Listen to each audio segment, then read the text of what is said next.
The colonies of benevolence represent one of the earliest initiatives to exterminate poverty on a national scale. Based on the ideas of the Enlightenment, 7 agricultural colonies were established, a utopian concept to re-educate the poor and the needy. These cultural landscapes of the colonies of benevolence in the Netherlands and Belgium have been nominated as UNESCO World Heritage Sites. The landscapes can be recognized by these features or attributes: the fact that there are free and unfree colonies, the structure of the landscape, building and planting that is representative of this social experiment. But how did this initiative come about? The Netherlands, about 200 years ago. Napoleon had left the newly founded United Kingdom of the Netherlands in a state of crippling poverty. A third of the population, 2 million people, are poor and unable to provide for themselves. That had to change. The question was, how? A group of prominent Dutch citizens proposes a utopian plan that even by today's standards is exceptional in both scale and impact. Idealist Johannes van den Bos is prepared to actually realise the scheme with the support of the government and the king. We establish settlements far from the main cities, in the northern and southern Netherlands, which are sparsely populated and where there are large areas of land not yet used for cultivation.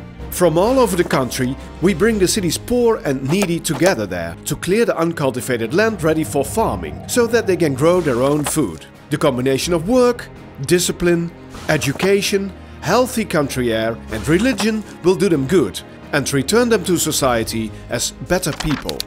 Man forms the landscape, and the landscape shall form the man. In the so-called free colonies, paupers lived with their families in small houses with a piece of land. In the unfree colonies, vagrants, beggars and orphans lived in groups in large square institutions. 7 colonies of benevolence were founded in 7 years. The new residents cleared 80 square kilometres of uncultivated land and tree-lined alleys were constructed. All of this followed a linear structure designed by Johannes van den Bos. This attracted considerable international interest and visitors. There was a high level of public services in the colonies of benevolence: a health insurance fund, care for the elderly, a hospital, agricultural training, and compulsory education for boys and girls from the age of 6. While in many European countries and in the Netherlands and Belgium, this would not be regulated by law for another 100 years. But the large-scale and utopian experiment turned out differently than expected. As the 19th century progressed, utopian idealism was replaced by pragmatism. The idea was to return the colonists to society as better citizens, but in practice, it often didn't work out that way. In the unfree colonies, the focus shifted from eradicating poverty to tackling vagrancy, treating mental health issues and even traditional criminality. This stigmatized the people who lived in the colonies. Nonetheless, some 100,000 people were re-educated here. Today, at least 1 million people are descended from them. The cultural landscapes of the colonies of benevolence are still clearly recognizable.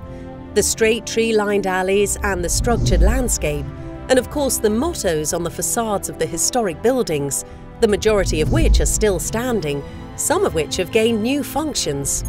14 parties in the Netherlands and Belgium work together on the World Heritage nomination of the colonies of benevolence. Residents, companies, farmers and land managers in the areas are intensively involved.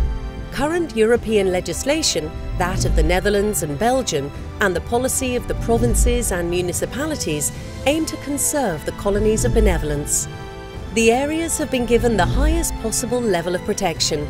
In brief, this is a living landscape in which people live and work.